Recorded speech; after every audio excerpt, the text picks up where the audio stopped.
Good. All right, it's a Four Roses Bourbon Wednesday. Whiskey Wednesday. That's a great picture, by the way, over my left shoulder, Yeah. but right if you're watching the show on YouTube. Been there. It's a cool place. It's an amazing place. Nate Dogg's there right now. I'm jealous. Very much. I should have just bit the bullet and made the trip. Yeah, cancel the show. We're going to Four Roses. Man, oh, man. Holy Mary Olzab. Yeah, Nate Dogg, Briarwood Wine and Spirits is up there picking out another private selection single barrel of Four Roses bourbon. Love it. It is. It's a great place. Highly recommend if you haven't had an opportunity to do all that stuff around Lexington and Louisville. All right. ESPN 105.9 The Zone, WRKS. We're streaming live on the Out of Bounds radio app. And you can watch the show YouTube Live. Search Out of Bounds Sports. Show is brought to you by Madison Ridgeland Academy. They'll host Trinity Christian. Some of you have continued to text me. I thought that game was in Shreveport. It's not. It's at MRA. There was talk that it would be in Shreveport. It is. The game is, I promise, I know. I mean, I don't know a lot, but this, I can tell you that the game will be played at Madison Ridgeland Academy this Friday night. Deion Sanders is the offensive coordinator, and his son is the quarterback. And you can watch the game on the stream. It's $10. You can go to mrapats.org, sign up, so on. You will also be able to listen to it on ESPN 105.9 The Zone, as we will have MRA football again this season. And you can stream it on the Out of Bounds radio app. Look at this, man. Parents of football players, Iowa, Ohio State, Nebraska, Michigan, and Penn State write open letters to the powers that be that they want their kids to play, as they should. Yeah. Again, you just don't, man, talking about your time to play, whether it's high school, JUCO, P5, G5, whatever it is, man, it just goes so fast. Can we talk about how the Big Ten is just getting smacked to the ground, stomped on, punched in the face, and brutalized, and the officials are not even calling the fight? They're just letting it continue. No transparency. You don't show your work. You keep everybody in the dark, and you come out with these leaks that are clearly coming from one side, not the other, about, oh, it was 12-2. Oh, we're almost unanimous in our decision-making. We're a unified conference. And very clearly the evidence is showing you there's a lot more dissent than what Kevin Warren and the Big Ten powers that be would like for you to have believed just a couple weeks ago. No question. And it looks like it's going to come down to Michigan and Wisconsin. All right, we're going to go to the Parish Brewing guest line. And, okay, all right, we don't have Brad quite yet. College Game Day. Brad Edwards, College Game Day on ESPN Radio, will join us in just a second. I think that we'll switch gears a little bit and also discuss some SEC football schedule. We've had Brad on several times the last few months, and he talked about the ESPN FPI.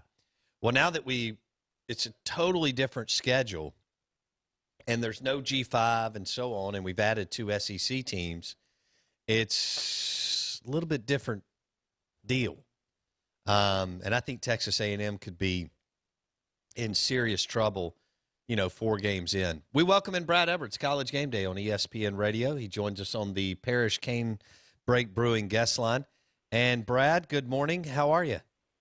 Oh, I'm doing all right. Just glad to make it through a week last week without any news of any college football shutting down. That was nice. No kidding. So we're all holding our breath up here, as I'm sure you are down there, and hoping we can get through a few more weeks and get close enough that it looks like we're actually going to play some games.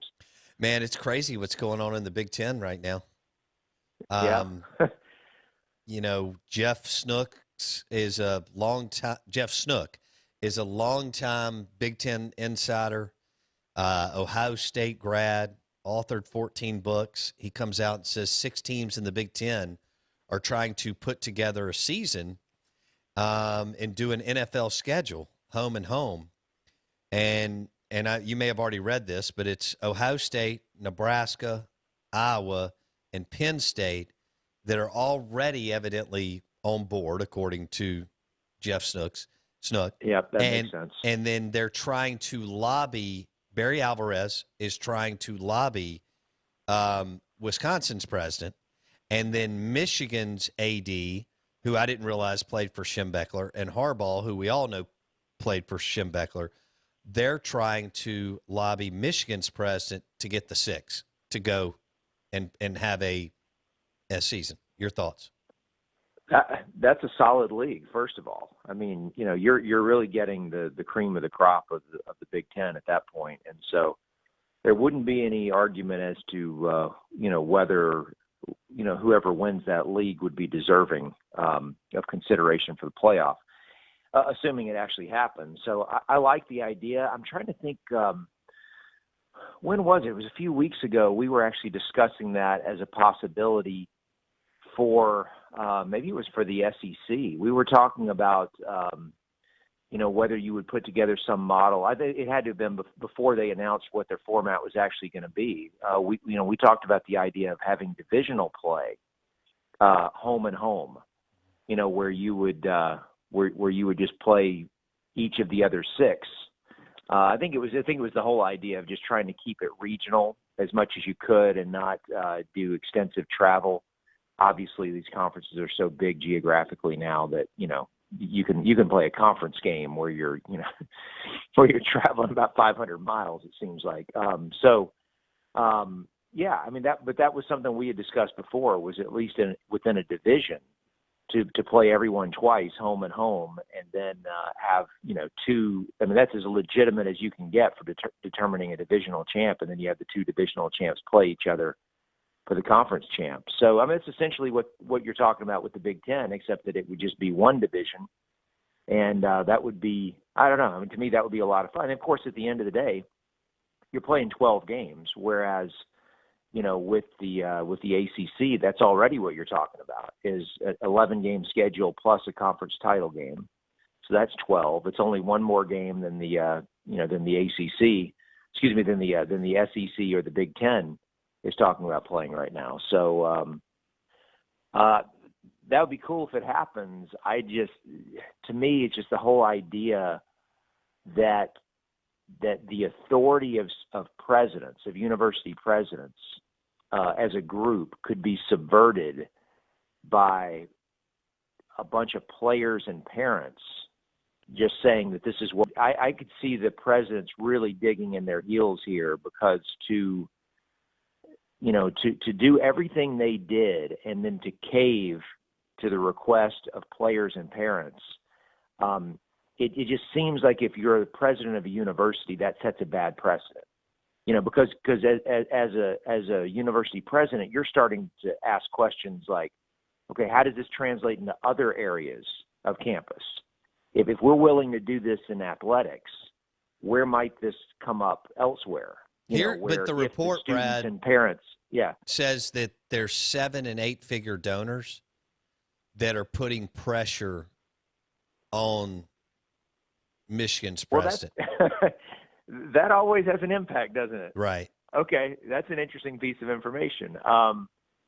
Look, if you're talking about the university losing money, I mean, ultimately that's one of the president's jobs. So, make sure that the university doesn't lose money or makes money. So, but it's an interesting spot. But I think you see what I'm saying, which is that, like, if you're a president and you're like, okay, if I cave in here, what am I going to face in the next few years where some other student group is going to cause a big ruckus because they didn't get what they want, and their parents come in and like, well, you did it for football. Mm-hmm. I get, but man, and of course, if the Big Ten does it, then what's going to happen with the Pac-12? Because I'm sure there are a lot of kids out there that want to play too. Sure. It's a little bit different because those states, the virus numbers are higher in the states out west right now. So maybe it's a little bit trickier to do, but Yeah, it is. It is just bizarre to think it's not over yet, and we'll wait and see who kicks off in September. Brad Edwards, College Game Day on ESPN Radio. So Ohio State has to drive. We had Steve Dace on last week, Brad, and he's a Michigan insider, Michigan alum, and he's at Michigan Podcast on Twitter, and he's locked in and dialed in, but he basically said if Ohio State decides to really flex their muscles and drive this, that would be the only way that they may play. Well, now, according to these reports, Gene Smith, who I know you know, AD at Ohio State, and the new Ohio State president, Christina Johnson, who doesn't technically start, Brad, you'll love this, until August 24th, all right, that they are on board together, and that Gene Smith's efforts behind the scenes to maybe do this, get this thing done in the, back room, so to speak, were helped yesterday when Ohio Governor Mike DeWine approved high school football and high school sports for the fall. So this is fast. And so basically Steve Dace, Michigan insider, said, dude, if Ohio State wants to drive this, that's the only way that they may reverse course. Yeah, look, that's crazy when you think that the high schools are planning to play. University of Cincinnati is planning to play, in the American. So the idea that those teams would be playing and Ohio State is not allowed to, it's bizarre.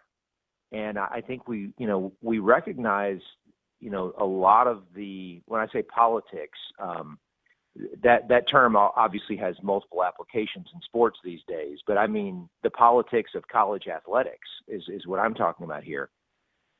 Just the idea that Ohio State is, and really the whole Big Ten, I mean, they're in a situation where if the other three, I should say other three, the ACC, Big 12, SEC, if those three leagues all play, and they don't, then, where does that leave them? Where does that leave their players who didn't get a chance to have another season, whether it's just because, hey, it was my last chance to play football, or because they were trying to get themselves ready for the draft.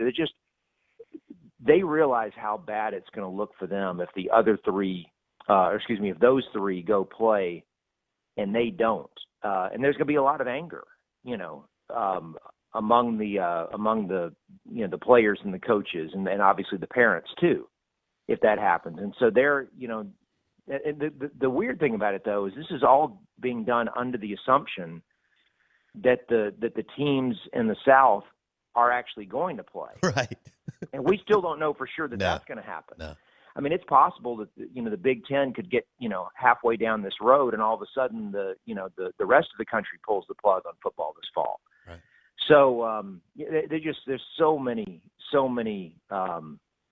dynamics to this. It just makes it it's fascinating. It really is fascinating because I keep coming back to that question of, okay, if those three power leagues play.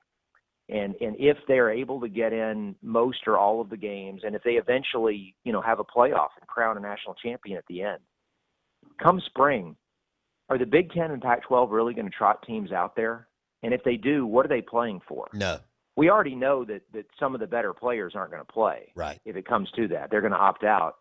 So what are they playing for? I mean, I realize that if in theory you could, win a conference championship and go to a Rose Bowl that they could play between themselves, that's still worth a lot to those two leagues. But I don't know, man. I mean, for some of those players, if they're not playing for a national championship, it's just kind of what's the point? Brad Edwards with ESPN on the Parish Brewing guest line. Brad, again, Steve Dace, Michigan insider. He said that the Big Ten schools would SMU them. He's our age, so obviously he remembers this. Yeah. He said that the Big Ten schools would SMU themselves if they don't play, and as you just alluded to, the SEC, Big 12, and ACC do play. Yeah, I mean, I don't know if it's that severe, but the financial losses obviously would be very significant. And of course, the question is, how much of that could you hope to recuperate by playing in the spring? I mean, some, but not much. And as I'm sure you've discussed, the whole idea of having a spring season and turning around and playing again in the fall of 2021, in order to make that happen, it's going to need to be an abbreviated spring season. Right. It can't be a whole lot more than glorified spring practice because it's just, I mean, you're talking about a completely different health risk for the players when you're doing that. So it's fascinating. I mean, certainly there is the possibility that there are certain programs that would never recover or would take, many years to recover if they don't play this fall. Dace, again, big Michigan fan, said Ohio State has the most to lose, Brad. He said because Ohio State is so far ahead of Michigan and Penn State, the other two big teams in the Big Ten, that anytime you lose a 4 or 5-star player when you're trying to stay up with Clemson, Bama, and a couple other teams, that it's a devastating blow. And evidently Gene Smith and Ryan Day and I guess Christina Johnson, which is sometimes rare, that the president chancellor get it, understand that. And, can you imagine if all of us, because Ohio State has been as you know, Brad, they've been the one school that's been able to keep up. In fact, I think they have the best roster this year. You may disagree. I mean, I've got Ohio State and Clemson as the best two teams. I don't think the SEC has a national championship caliber team. They have national championship talent profile teams. But Ohio State may have the most talented roster in the country, but you start losing one or two 5-stars from Florida and a couple other spots. Can you imagine the impact on the Ohio State program as they try to keep up with Clemson and Bama? Yeah, that's the whole thing. Is that from the day that Urban Meyer arrived at Ohio State, approximately 10 years ago, I can't remember exactly when it was. Urban's attitude was so different from everyone who was in the Big Ten at that time, because coming from Florida, where he won a couple national titles, that was his purpose, was to not compete for Big Ten titles and go to Rose Bowls. He was about winning national championships, and that he was willing to do the things necessary in recruiting in order to make that happen. And that included, pursuing players who were committed to other schools. And he ruffled a lot of feathers in the Big Ten when he started, doing it the way that they do it in the SEC. And now, the rest of the Big Ten has kind of been forced to up its game because of it. Look, they had to make a choice. Are we going to let Ohio State run away with the league? And especially if you're like Michigan, Penn State, asking that question, or are we going to invest more in trying to be a national level program and not just, a top tier Big Ten program?